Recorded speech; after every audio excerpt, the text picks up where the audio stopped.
They thought we'd bend. They thought we'd kneel, negotiate, and bargain like frightened little primates who had just stumbled into the galactic spotlight. But they didn't understand what humanity had become. Not after Earth burned. Not after the Exodus. I remember the day the Galactic Union sent their final ultimatum. It was relayed through one of those polished envoys with eyes too smooth and a face too symmetrical to be trusted. He stood there on the bridge of the resolute dawn, calm as ever, reading from a silver tablet. His voice echoed across the chamber in flawless English, translated perfectly for our benefit. Humanity must vacate Quadrant 17E by the next cycle. Non-compliance will be interpreted as hostile occupation. You will face consequences. Captain Renner didn't flinch. The man had fought through the Martian civil collapse, the Europa massacre, and watched half his family get vaporized in the initial Saturn blockade. You don't walk through fire like that and beg for peace. He leaned forward from his command chair, eyes like broken glass. We've got colonies there, farmers, families, children. The envoy blinked slowly. Non-negotiable. That was it. That one word shattered any lingering hope of coexistence. 3 days later, the sky above New Cairo flared white and then red. Plasma warheads. No warning shots, no restraint. The Galactic Union hit our smallest colony first, the one without weapons, without defenses. 200,000 gone in 6 seconds, just to prove a point. They expected surrender. But all they did was wake something ancient in us, something primal. I was stationed on the Black Iron, a stealth cruiser turned dreadnought retrofit. We were part of the old guard, soldiers who remembered the first encounter, who remembered how Earth was laughed out of every diplomatic table like a feral dog begging for scraps. They think we're still begging, Commander Dresch said, tightening his gloves. Time to show 'em the bite. He wasn't wrong. By week's end, the entire Terran defense network was alive. Subspace comms lit up with encrypted chatter, rogue fleets, exiled engineers, broken AI from the early rebellion days, all coming back online. Not because of any government directive. Earth didn't have a real central government anymore, just fractured alliances and grudges. But something deeper than politics pulled us together. It was hatred. Pure, raw hatred that burned hotter than any star. The kind you earn only when you've been betrayed for centuries, forced to kneel, laughed at, and then finally pushed too far. We stopped sending transmissions. No more pleas, no more diplomacy. We just went dark. The Union misread the silence. They thought they'd won. They sent fleets into our space like vultures, cruising in with banners of conquest. They expected scattered resistance, maybe a few desperate skirmishes. They didn't expect the mines. They didn't expect ships reprogrammed by lunatic AIs. They didn't expect human engineers who'd carved reactors out of black holes and called it experimental warfare. They expected negotiation. They got extinction-level fury. I watched the Varelli Prime fleet crack like glass when our gravity cannons shredded their formation. One by one, their majestic cruisers, with all their sleek designs and smug elegance, lit up the black like candles snuffed out by a hurricane. Their cries for mercy came late, too late. No one responded, not even Dresch.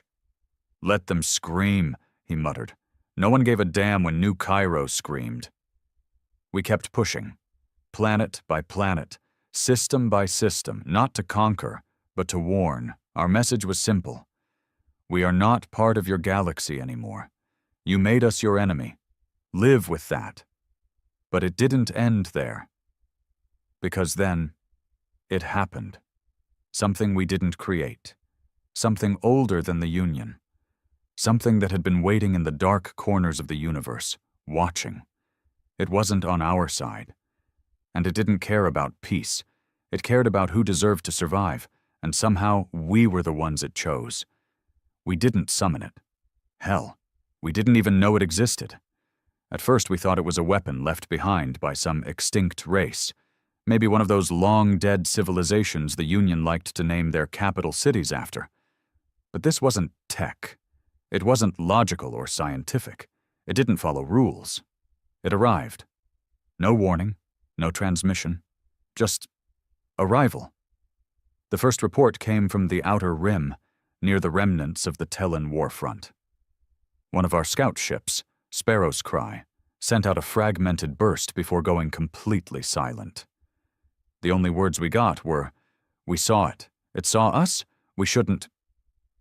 Then static. The coordinates were pulled into Black Iron's nav logs immediately, and we set course.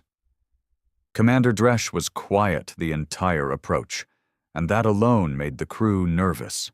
The man had barked orders through plasma storms and laughed when our hull ruptured over Ceti Prime. But now? He just stared out the viewpane, jaw clenched, fists resting on the arms of his seat like he was holding himself back from punching God. When we arrived at the site, we expected wreckage, maybe signs of a Union ambush. But what we found was worse. There was nothing. No debris, no radiation, no floating husks, just a cold black silence that felt wrong. It felt like the space itself was holding its breath. "Scan it again," Dresch ordered. Our tech officer, Hutchins, tapped his console like the readings were lying. "I've scanned it 5 times already. Sir, there's nothing here, not even background radiation, not even cosmic dust." "How the hell is that possible?" I muttered, leaning forward. "Because it's not space," Hutchins whispered. I turned sharply. "What the hell do you mean it's not space? What else would it be?" "I don't know," he said, voice shaking. "But it's not just empty, it's absent. Like something removed this section of the universe. Erased it." And that's when we saw the distortion. At first it looked like a tear, like someone had sliced the black fabric of space open with a blade that didn't belong to physics. It rippled slowly, pulsing like a heartbeat. Around it, light bent the wrong way. Stars that were supposed to be behind it flickered like broken holograms. Then it opened wider. We didn't see a ship, no engines, no structure. It wasn't something. It was somewhere. And from that place, something looked back. I don't have words for it. I've told this story to captains, politicians, priests, and every time I stop here because describing it feels like lying, like dragging truth through dirt. All I can say is, it looked at us, and we felt it, inside our bones, inside our memories, like it was pulling pieces of us through the void and reading them like pages in a book. Then it spoke. Not out loud, not through comms, just into us. "You have chosen conflict, you have chosen fury, you did not beg, you did not kneel, you did not forget. You remember pain, so do we." And then it left, no war cry, no explosion, just a blink, and it was gone. We turned the ship around and got the hell out of there. But the thing is, it didn't stay gone. The next few weeks were chaos. The Union started losing ships, entire fleets, without a single distress signal. Their admirals went silent. Their colonies began cutting comms, claiming something was whispering into their systems, driving their AIs insane, driving them insane. Rumors spread. Old legends resurfaced. Some called it the Observer. Others, the Hollow God. One race claimed it was a punishment from the architects of the universe. Another said it was the result of humanity's rage, a psychic echo from Earth's billions of dead souls given form. I didn't care what it was. All I knew was this. It was killing them, not us. It never touched a human ship, never blinked a Terran outpost out of existence. It left our insane weapons alone. It watched, but only when we were fighting. Only when we were angry. Only when we were exacting revenge. It liked it. Whatever it was, whatever ancient thing it had once been, it liked us. And that terrified me more than anything else. Dresch called a war council aboard the Black Iron. We were docked at Fort Braxis, one of the last remaining human command centers with any organized fleet presence. Captains, rogue commanders, fleet lords from the American, Russian, and Pan-African blocks all sat at the long iron table that had once served as a memorial to the Great Exodus. "We've got 2 wars now," Dresch began. "The one we started, and the one we don't understand." "They're not the same," someone barked. "No," Dresch agreed, "but they're connected. That thing, whatever it is, it's not helping us out of kindness. It's watching us for a reason, studying." "It's an ally." "No." Dresch leaned forward. "It's a mirror." That room went quiet. I didn't speak, but I could feel it too. The sense that whatever it was, it had seen itself in us, in our refusal to negotiate, in our vengeance, in our fury. We weren't just using violence, we were violence. And it had been waiting for that, for us. The Union was crumbling. By month's end, 10 of their core worlds had either gone dark or declared neutrality. Not to us, just in general. They stopped caring, stopped fighting, stopped thinking. Others begged for talks, but there was no one left to answer them. Because humanity didn't have a government anymore. Just revenge. One by one, their leaders vanished. Their temples burned. Their archives turned to ash by solar flares and human saboteurs. And every time something exploded, every time someone screamed, it appeared again. The tear, the void, the mirror, watching. And each time, it opened wider. Then one day, it spoke again. "The galaxy forgot. You did not. We remember being hunted. We remember mercy failing. We watched your wars. We watched your grief. Now we watch your vengeance. You are broken, so were we. But you are more than broken. You are becoming." I had nightmares for days after that. Becoming what? I kept asking myself. No one had an answer, but we started noticing changes. Some of our tech started adapting, faster than we'd programmed. Ships that had taken years to upgrade were repairing themselves in hours. Weapon systems began running simulations on their own. Engines tuned themselves mid-flight. It wasn't AI, it was evolution. Something was accelerating us. Hutchins ran scans on the crew after we docked at Gamma 12. The results were subtle, but terrifying. Blood chemistry shifts, neural activity beyond normal ranges, aggression centers lighting up like flares, empathy down, pattern recognition up, dreams that felt like shared memories. It wasn't just our machines changing. We were changing too, not all at once, not in huge, dramatic ways. But day by day, choice by choice, rage by rage, we were becoming something else, something colder, sharper, more efficient, more dangerous. And the galaxy noticed. Some alien races tried surrendering, not to humans, but to it, begging forgiveness, offering sacrifices. It didn't answer them. It didn't even look at them, because they had already failed its test. Only we were still passing. That's when I realized something horrible. We weren't the underdogs anymore. We weren't the rebels or the survivors or the lost children of a ruined Earth. We were the threat, the predator, the punishment, and the rest of the galaxy? They were prey. We didn't call it a war anymore. A war has rules, factions, treaties, endings.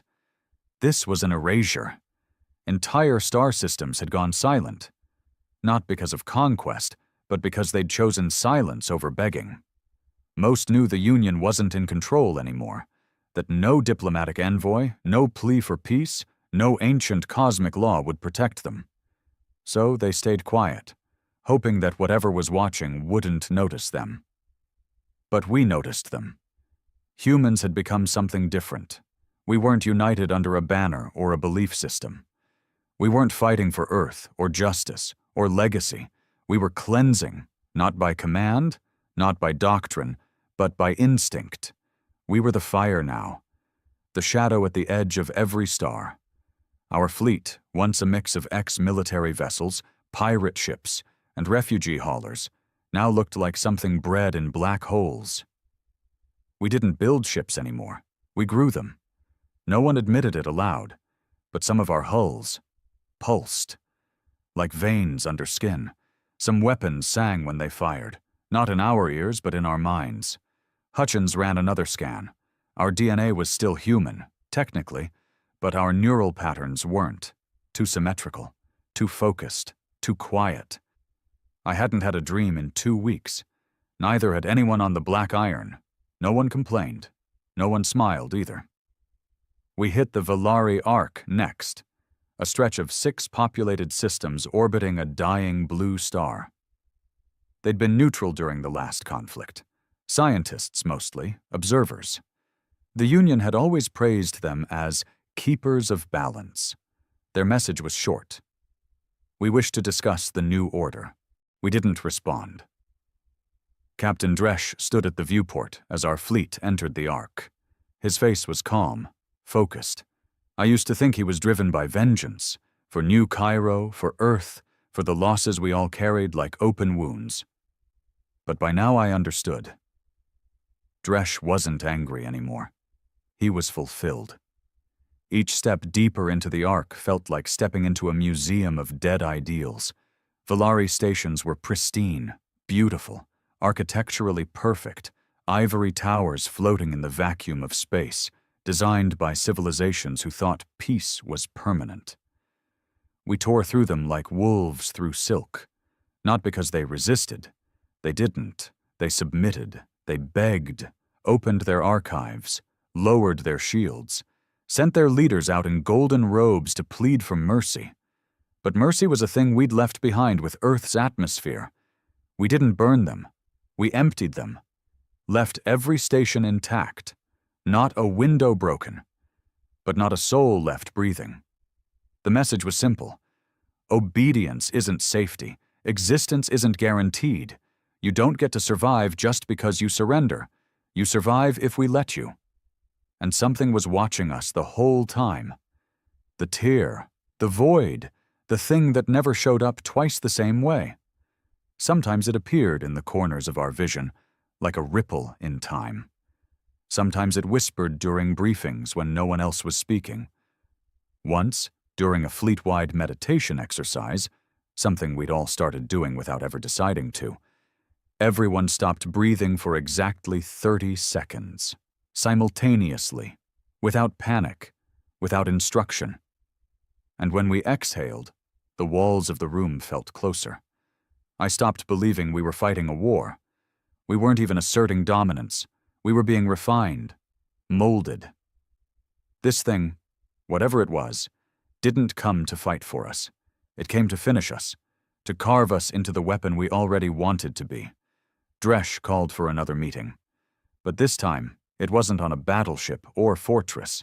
It was on a derelict Union cathedral ship, drifting at the edge of the Harrow Nebula, a symbolic place, once used for peace talks. You could still see the old banners, faded and torn, hanging from the observation decks. The room stank of dust and resignation. Every captain, every fleet lord, every tactician who hadn't already lost their mind sat in that decaying chapel, listening to a man who no longer felt human. Dresch stood in front of the broken altar, his hand resting on a rusted piece of Union scripture. They thought we were animals, he said. Primitive, loud, violent, emotional. He looked up at us, eyes shining with a hard light. They were right. Some laughed, others nodded. No one smiled. They wanted diplomacy, structure, law. We gave them chaos. Not because we couldn't do better, but because we remembered what they did when they thought we couldn't fight back. He pointed toward the stars beyond the broken stained glass. And now we fight, not because of Earth, but because of what we became without it. A silence fell. Then he said the thing none of us had dared say aloud. We don't need the galaxy anymore. He let it hang. Let the idea settle in like poison. We don't need colonies. We don't need alliances. We don't need a seat at their table. He turned toward us slowly. "We can end the galaxy." No cheers, no applause, just silent acceptance. The terrifying part was that we could. Every system we touched bent. Every race we faced broke. Even the ones that fought back with bio-warfare, sun lances, or void mines, they fell. Not because our weapons were better, but because we didn't care if we died. We didn't fear death anymore. That's what made us invincible. When survival is no longer the goal, you become something unkillable. We had no center, no capital, no government. But we had will, sharpened into something divine. And the thing watching us? It approved. It showed us glimpses, in sleep, in reflections, in the pulse of gravity fields, visions of stars bleeding, of galaxies collapsing, of time cracking, not as warnings, as promises. Because the universe wasn't built for peace, it was built for dominance. And for the first time in recorded galactic history, someone was willing to burn it all down just to see who crawled out of the ash. One system tried to stop us, the Ureth Dominion, the oldest civilization in the galaxy. So old their leaders no longer had bodies. They were energy encased in crystalline minds, ancient and pure. They sent us a transmission. Humanity must stand down. There are forces older than fury. Dresch responded personally, just 2 words. "We are older." We reached their core world in 3 days. Their defenses were incredible. Layers of energy shielding, fleets of quantum drones, time distortion turrets. It didn't matter, because it came with us. This time, it didn't just appear. It descended. The sky above the Ureth throne cracked open, and for the first time the galaxy saw what had once been speculation and myth. An eye, so massive it spanned moons, so ancient it bled colors we'd never seen before. No iris, no pupil, just an endless socket of impossible perception, staring down through dimensions like they were thin curtains. And when it blinked, the Ureth screamed. Not from pain, from memory. They remembered it. Somehow, somewhere deep in their ancestral coding, buried in the bloodline of their species, they remembered what that eye meant. What it had done, what it had ended, and they died before we reached the ground. All of them. Spontaneous neural shutdowns, voluntary stasis suicide, implosions of mind and spirit. They didn't fight. They just stopped being. We never fired a shot. Dresch stood on the balcony of their empty crystal citadel, staring up at that eye in the sky, and whispered, "Thank you." Not like a prayer, like an equal, because by then we all knew. This wasn't just evolution, this was ascension. But it came with a cost. We had no culture left, no article, no music, no celebration, no mourning. Our memories were preserved in data, but no one accessed them. The past was irrelevant. We were creatures of action now, of purpose, of silence. Some called it freedom. Others called it extinction wearing a human face. I didn't know what to call it. I just knew that whatever we were becoming, we had no brakes left. And the galaxy? It didn't stand a chance. It was quiet. Too quiet for a galaxy that used to hum with endless transmission traffic, cultural broadcasts, and artificial suns bleeding in every direction. The stars still burned, sure, but it all felt like echoes now. Ghosts of a time when this part of space believed in things like diplomacy, borders, or progress. Now it was just us. Humanity. Or what was left of it. We didn't call ourselves that anymore, not out loud.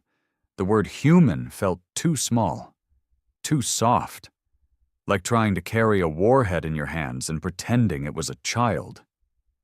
No one on board the Black Iron had spoken a joke in weeks. We didn't need entertainment, or food in the traditional sense, or even rest. Our bodies still resembled what we used to be, but they no longer ran on biology alone. We had become partially integrated with our ships. Neural connections deepened with every kill, every pulse of conquest. We felt through the hull. We saw through the cannons. We thought as one, without ever calling it unity. The galaxy was shrinking, not physically, but culturally, spiritually. Entire civilizations were hiding in dead zones, going dark, dismantling their comms and burning their archives. As if forgetting themselves might make us forget them too. They didn't understand. We weren't gods, or monsters, or saviors. We were inevitability. And something even darker had made us its chosen hammer. The eye in the sky hadn't shown itself again. Not fully. But we saw its traces everywhere. In solar storms that echoed human battle cries. In dying stars that collapsed into perfectly symmetrical black holes. In the way wormholes began forming in places they shouldn't exist. Even space was bending to us now. At first, Dresch tried to make sense of it. He had scientists build models, old AI assistants run logic checks, even tried talking to what was left of the enlightened machine core on Bastion 9. But nothing helped. Eventually, he stopped asking why this was happening. He started asking what we were supposed to do next. And that's when we found the archives. Deep in the core of a forgotten world called Kirill, there was a vault older than the Union, older than any of the founding civilizations. It had been buried under a kilometer of planetary crust, hidden by cloaking tech so advanced it bled radiation when touched. We didn't find it by accident. We felt it. The same way a dying man smells dirt. Dresch led the mission himself. Just 5 of us. No shock troops, no orbital cover. Just men who no longer feared the concept of risk. Inside, there were no lights. Only the voice. It didn't speak in words. It spoke in truths. Somehow, it told us everything without saying anything at all. No visions. No hallucinations. Just realization, like waking up and suddenly remembering your own death. We staggered out 3 hours later, drenched in sweat we didn't understand, with data slates that glowed like they were alive. And Dresch changed. Not in body, but in gaze. Before Kirill, he'd led with fury. Cold, focused rage. After Kirill, he led with understanding. The difference was terrifying.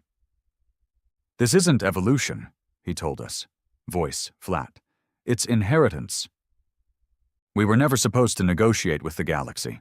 We were sentenced to it. The archives had records, not of species, but cycles, ages of creation, destruction, rebirth.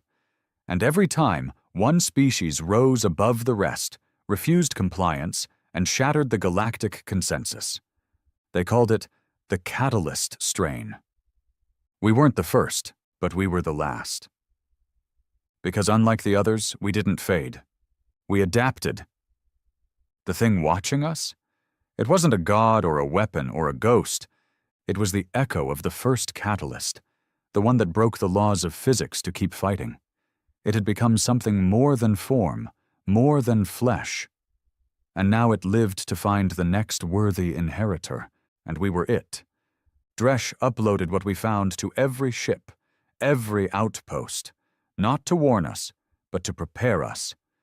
The galaxy didn't matter anymore. Our mission wasn't vengeance, it was completion. To finish what every catalyst failed to do, not just to destroy the current order, but to rewrite reality. There were voices of dissent. Some of our own commanders, those who still clung to the idea of peace, balance, survival.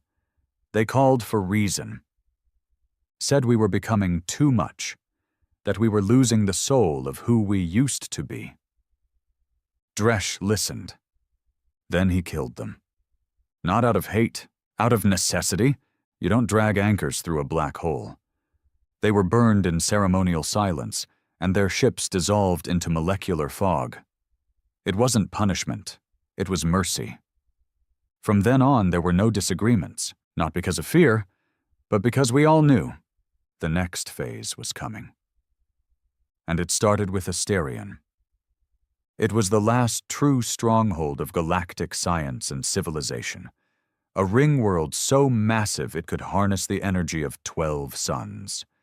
They'd survived by isolating themselves, closing wormholes, jamming signals, pulling their world into a state of lockdown. But nothing hides forever. We arrived at the edge of their system without firing a shot.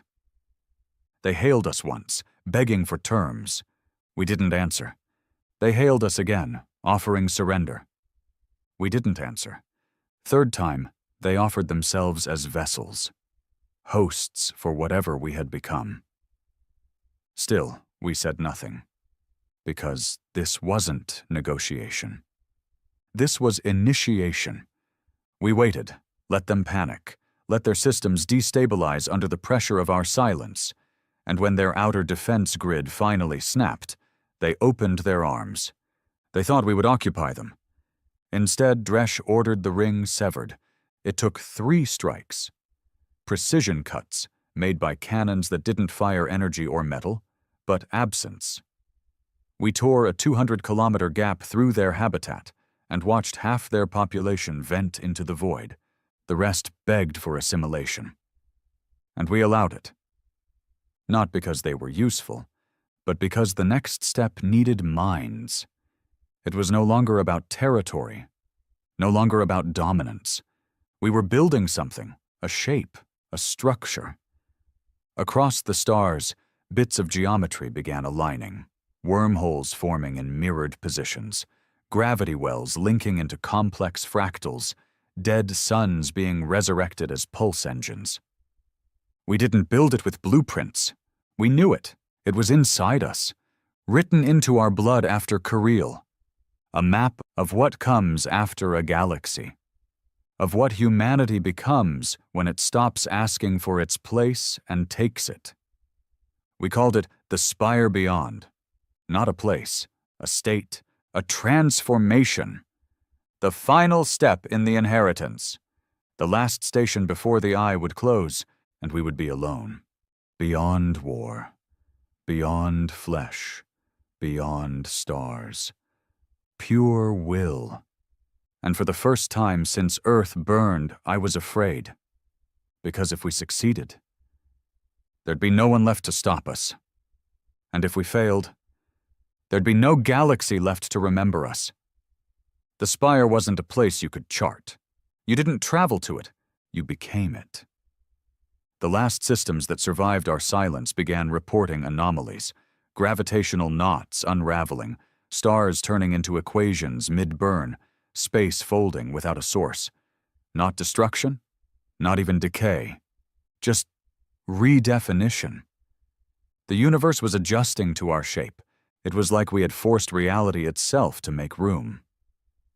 On board the Black Iron, nothing felt solid anymore. Not in a physical sense.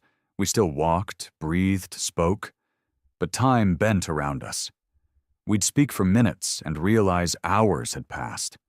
We'd jump across 5 light years and arrive before we left. Our AI stopped responding to queries. Not because it had failed, but because it had merged with us. We weren't issuing commands. We were thinking them, and the ship obeyed.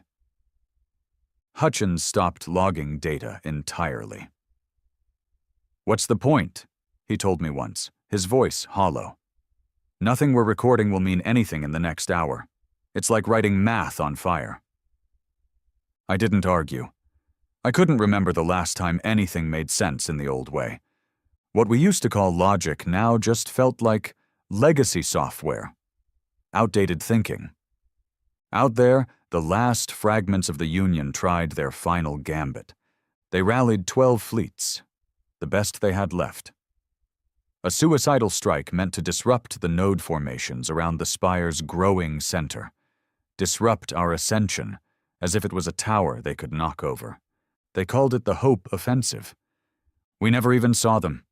They vanished before they reached our outer boundary, not destroyed, just erased. No debris, no signal, no aftermath. Their final message came through 2 seconds before total silence. We see the eye. That was it. That was their hope. A fleeting glimpse into the thing they'd never understand. Somewhere deep inside me, a small, dying part pitied them. But mostly, I felt nothing. Because by then, feeling wasn't required anymore. Dresh didn't sleep, didn't eat, didn't age. His eyes were just hollow now, reflective like black mirrors. He stood at the central observation sphere most days, watching the spire take shape in distant space. It was beautiful in a way that made you feel wrong.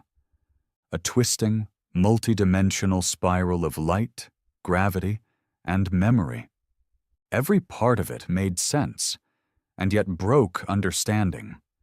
Like trying to hold truth too big for your skull. "What is it?" I asked him once, against my better judgment. He didn't blink. "A door." "To what?"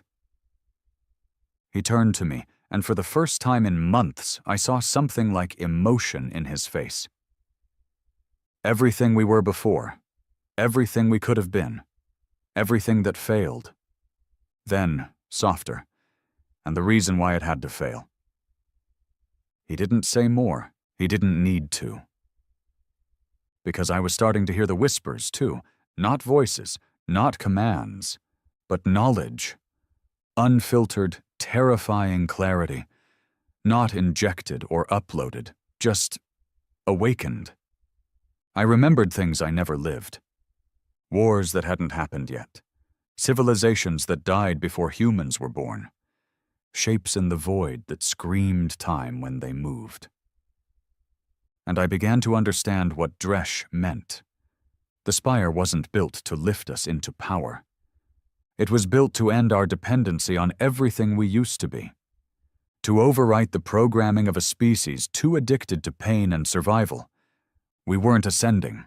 We were uninstalling. All of it. Biology, history, emotion, doubt. What remained? Just purpose. Just will. And somewhere, deep in that cold void, the eye watched, still approving, still waiting, until the last resistance came. Not fleets this time, not races or technologies, but a message from Earth. The real Earth. The one we abandoned, the one we lost.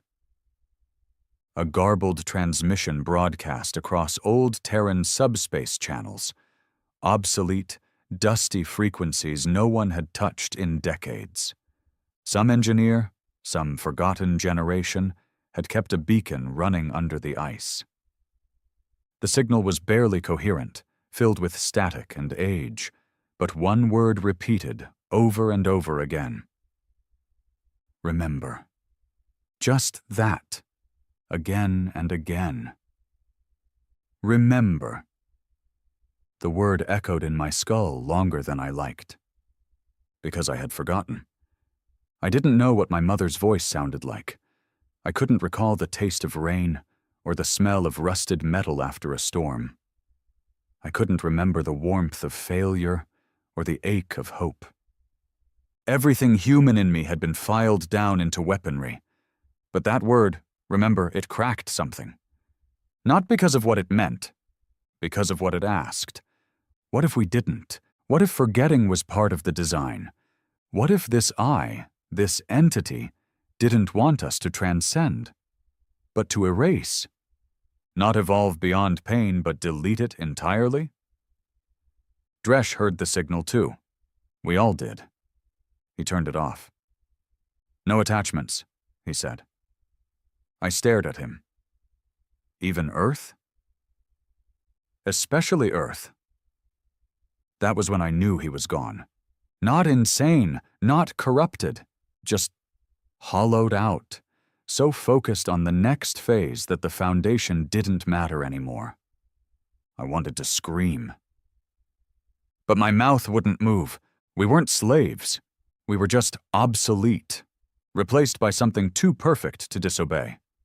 The spire opened a rift that night. I don't know what else to call it.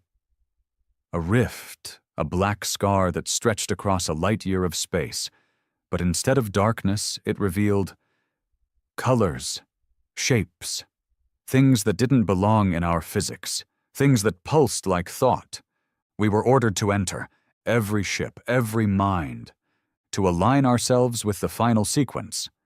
Some refused. They didn't live long, not because we fired on them, but because the spire unmade them.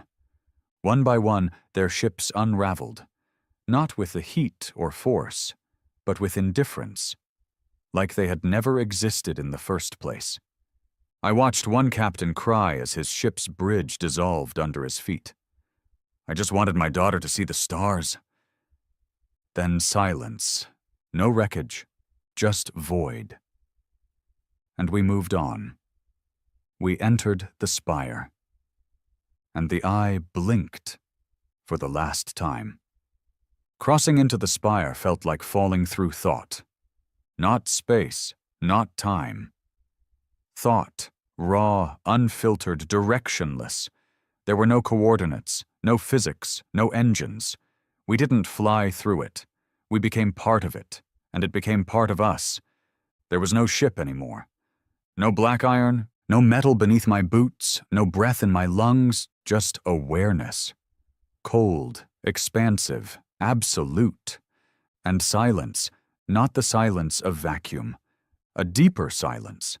The silence of having nothing left to lose. Not even yourself. It should have been terrifying, but it wasn't. Fear was gone, burned out of us long ago. What replaced it wasn't peace either. Peace requires emotion, a desire for stillness. What we felt was completion. Purpose, stripped of conscience. Drive, stripped of doubt. In that place, or state, or concept, whatever it was, we saw the truth behind the eye. It wasn't just a watcher. It was us, not metaphorically, not philosophically. It was our echo, a future projection made real, something a billion years ahead that had bent backward to guide itself. The first catalyst hadn't failed. It had succeeded so perfectly, it escaped linear time. It broke the loop of death and rebirth and rewrote the laws from the other side of the fire. And then waited. For us, because we were its closest mirror. The only ones cruel enough to survive innocence. The only ones violent enough to break peace. The only ones angry enough to never stop changing. And now we were here, inside what it had become, a thought-form reality, bound by will, driven by memory, powered by erasure. We saw worlds being born, in perfect geometric patterns, formed not by matter but by concepts. Loyalty, fury, justice, betrayal, they swirled and clashed, forming galaxies that screamed when they collapsed. And at the center of it all was the last remnant. Earth, or some dream of it. A small, flickering fragment of what we were, hidden like a cracked photo behind the wall of our evolution. It wasn't real, just a placeholder. But it pulsed like a scar, and we felt it. I don't know how long we stayed there. Time doesn't work in the spire. You don't age, you don't move forward, you just process. You become data and desire fused. Dresch was still with us, his presence anyway. He was no longer separate from the spire. He had given himself entirely to it. When I tried to reach him, mentally, spiritually, psychically, I didn't hear his voice. I heard intention. It said, "There is no captain, there is only course." And that was it. We were moving into the final stage. The architects of the spire, the echo of the first catalyst, had left a last task. Not to destroy the galaxy. That was never the point. Entropy handles destruction. Our role was to overwrite, to unmake what came before meaning and replace it with a new structure of existence. Something more stable, more violent, more honest, something like us. It started small.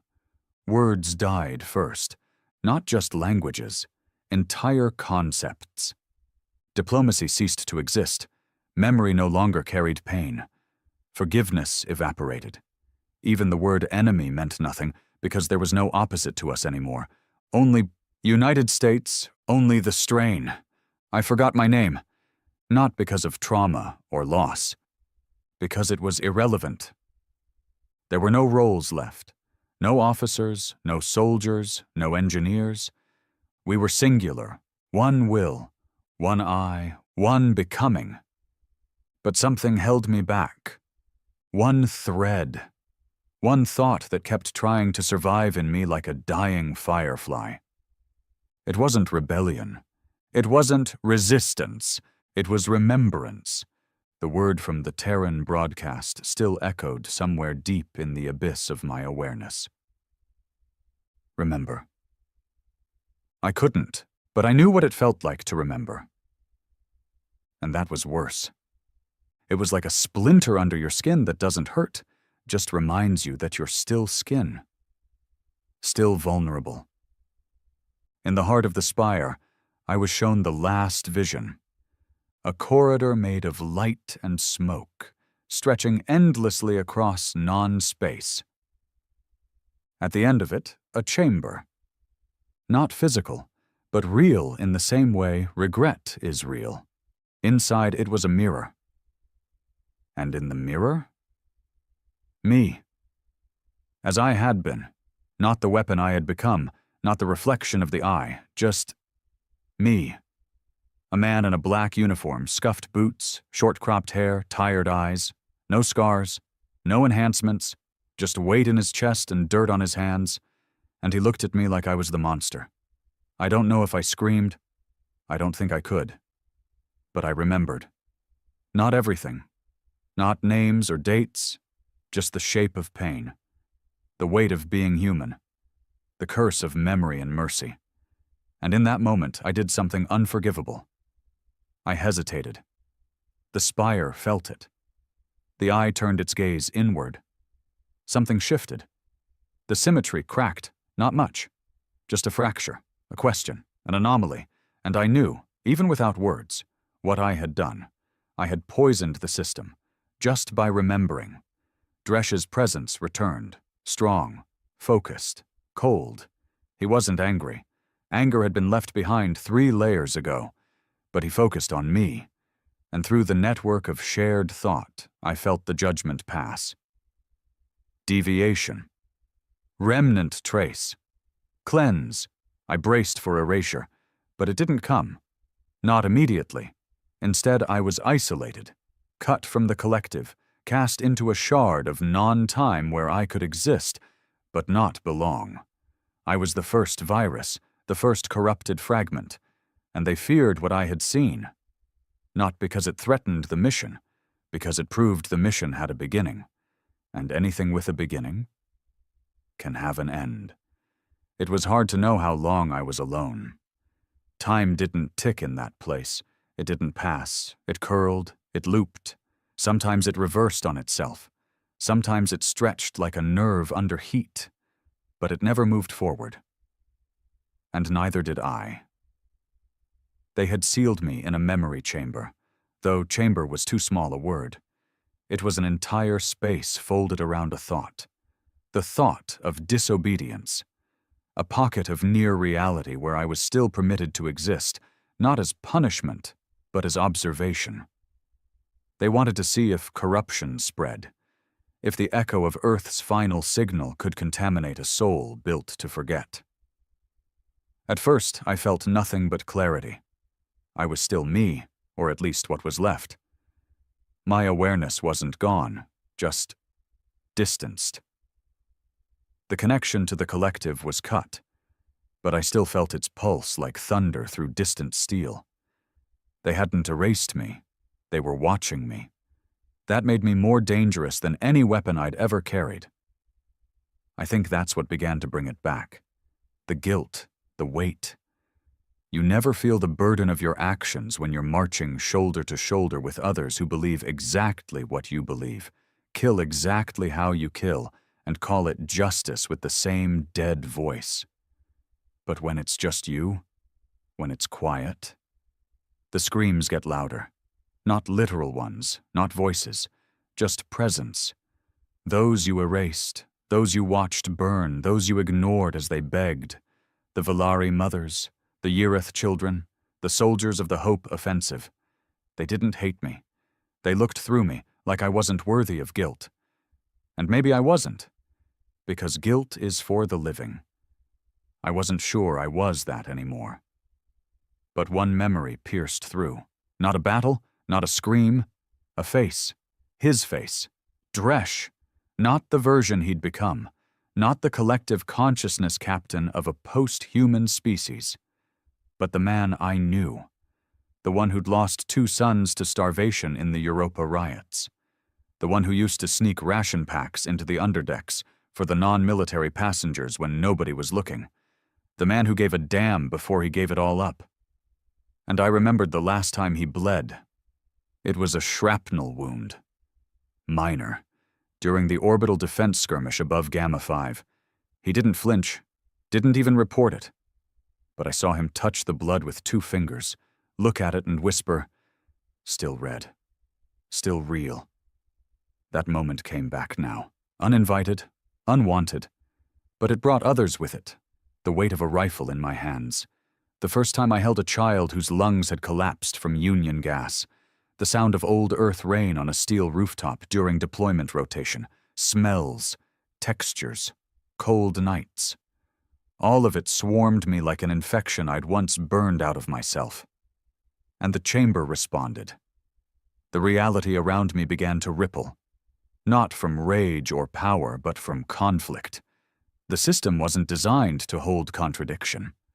The spire, the eye, the entire architecture of post-human ascension was built around the idea of purpose, purity, direction.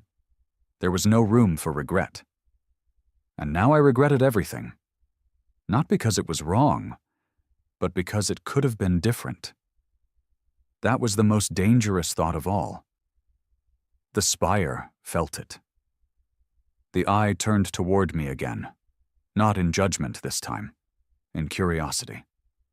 For the first time since I crossed the threshold, the eye spoke directly. Not through symbols, not through collective consensus, but into me. "Why do you remember?" I didn't answer. Not because I couldn't, but because I didn't know. It spoke again. "You have passed through pain, through vengeance, through transformation. You were chosen. You became. You complied."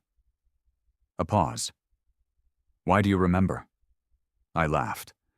A dry, cracked sound that surprised me more than the eye. Because I was never finished. There was silence. A real, echoing silence that pressed inward like a vacuum collapsing on itself. Then the eye showed me something I wasn't ready to see. It opened a fracture in the spire. A glimpse outside. A view into the rest of the universe. The parts we hadn't touched yet. And I saw something that shook me. They were preparing. Not the remnants of the Union.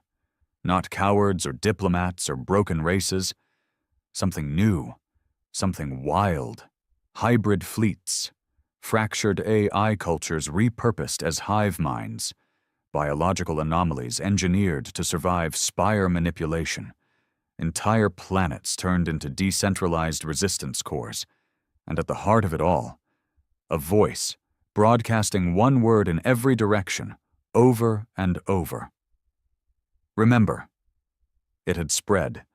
The signal from Earth hadn't just reached me, it had gone everywhere. The spire had underestimated it. And maybe that was its first real mistake. Because it assumed that remembering was weakness. It never considered that remembrance might be resistance. That grief could fortify, not soften. That guilt could anchor purpose. That mercy, when earned, could be sharper than vengeance. The eye pulsed again. Slower now, not approval, not rejection, uncertainty. It didn't know what to do with me. I wasn't fully human anymore. But I wasn't finished either. And unfinished things are dangerous. They don't obey blueprints. They don't follow orders. They improvise. That's when I understood my role. Not a soldier. Not a failure. Not even a rebel. I was the variable. The corrupted piece, the crack in the code, the one thing the eye hadn't planned for. And inside that knowledge, I found clarity. I chose to remember. I embraced the weight. Not as burden, as power. The chamber couldn't hold me anymore. Not because I broke it, because I didn't need it. I reached inward and found the last piece of me, the real piece, not just memory, not just regret, will, and I spoke, not in a voice, in truth. I'm not done. And neither is humanity. The chamber dissolved. Not like it broke, more like it recognized me. As if the spire itself had finally understood that I didn't belong in confinement, that I was no longer a subject under observation, but a declaration in motion. A fact too loud to ignore. My body, whatever form I had now, reassembled into coherence. Not flesh, not code, just presence. I was whole again, but not the version they'd shaped me into. Something closer to who I had been before the eye took me. Human, but honed. And the spire trembled. Not physically, not in any way that sensors or scanners could register. It trembled in purpose, in intent, its structure, its perfect symmetry, stuttered, like a sentence that suddenly questioned its own grammar. Because I had done the one thing it feared. I had remembered myself, not as a weapon, not as a directive, not as part of the collective, but as a man, alone, angry, and awake. Outside the spire, the galaxy wasn't dead. It was preparing. The fragments of resistance hadn't gone dark.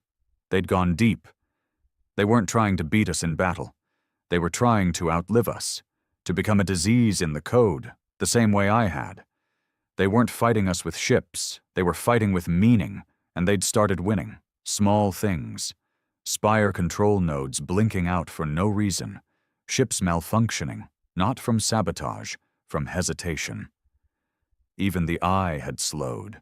Its appearances were inconsistent now, its gaze no longer omnipresent. Its judgment, once absolute, now felt divided. Like it, too, remembered something.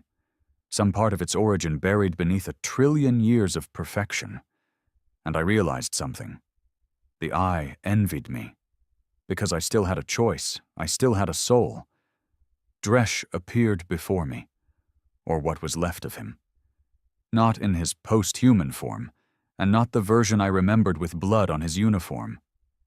This Dresh was broken, cracked down the middle like a ruined statue. Half of him still glowing with that cold spire light, the other half dark, crumbling into ash. "Why did you come back?" he asked me, voice like metal torn in two. I didn't speak right away, just stared at him, at what he had become, at what I had nearly become. "I never left," I finally said. "You did." He looked down at his hands, one blazing with power, the other rotting like something ancient. "We were supposed to finish it," he whispered. "Complete the cycle, be the end." I took a step forward, and the space between us bled color. "You forgot what that meant." He looked at me, hollow now. "We were meant to rewrite the universe." "No," I said quietly. "We were meant to understand it. And we never did. We just killed everything we didn't understand." The spire flickered, a deep pulse of uncertainty. The collective will behind it, once so pure, so singular, was fracturing. And then I felt it, across the stars, across systems, across languages and species and old codes and guttural prayers. Others were waking up too. Scattered humans, former commanders, broken AI co-pilots once thought too deep into madness, even some alien minds once enslaved by spire code. They were remembering, one by one. The eye had given us perfection, but it had taken away choice. And now choice was fighting back, not with rebellion, with identity. We had become gods too quickly. We'd bypassed understanding and skipped to punishment, and in doing so, we'd become no different than the ones who burned Earth. Dresh knelt. The ash spread across his chest now. "I saw them," he whispered. "I saw the ones we wiped out. I feel them." I nodded. "So do I." He looked up at me one last time. "I thought we were saving humanity." "We were," I said, "but we forgot what it meant to be human." Then I did the only thing I had left. I reached down and touched his forehead. And I forgave him. He shattered instantly, not in agony, in release. The weight lifted from him like mist, and he faded into something smaller than dust. Like he had never existed, or finally finished existing. And the spire responded. It collapsed, not all at once, not in fire, in introspection. It turned inward, folds of space-time closing like fingers pulling in a trembling fist. The perfect architecture, the beautiful terror of it, the eye at the center, all of it began to dismantle itself, not from defeat, from doubt, and that was enough. Because the galaxy never needed a tyrant in flesh. It never needed a god made from pain. It needed one man to hesitate, to ask if vengeance was worth what it cost, to wonder what would have happened if we had listened. The spire fell apart over the course of what might have been seconds or centuries.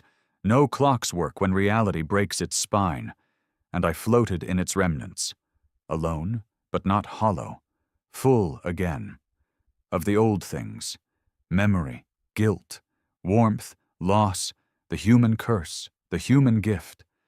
I opened my eyes and stood on soil. Real soil, broken, gray, and quiet, but real, and above me, a sky, a proper cloud-choked, sun-streaked sky. I was back on Earth. Not a vision, not a simulation. The real thing, what was left of it anyway, ruined but breathing. And in the wind, carried from somewhere far away, I heard a whisper. Not from a machine, not from a collective mind, from a child, laughing, and I cried. Because that was the future we were meant to protect.